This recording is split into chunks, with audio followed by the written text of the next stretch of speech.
নাগরিকত্ব প্রদানের ক্ষেত্রে কেন্দ্রীয় সরকারকে আরো বেশি মানবিক হবার আবেদন জানালো নমশূদ্র কল্যাণ সমিতি। মাথাভাঙায় হয় কর্মসূচি। প্রাতঃভ্রমণের মাধ্যমে ভোট প্রচার সারলেন তৃণমূল কংগ্রেসের প্রার্থী অভিজিৎ দেব ভৌমিক। বুধবার কোচবিহার শহরে হলো তার এই কর্মসূচি। আলু চাষীদের সংকট নিয়ে লাগাতার আন্দোলনে নেমেছে কৃষক সংগঠন অল ইন্ডিয়া কিষাণ ক্ষেত মজদুর সংগঠন।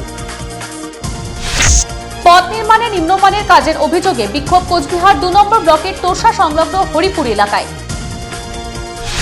শিক্ষকের বদলি রোধে কোচবিহার সদর গভর্নমেন্ট উচ্চ বিদ্যালয়ে বিক্ষোভ বর্তমান ছাত্র ও প্রাক্তনীদের।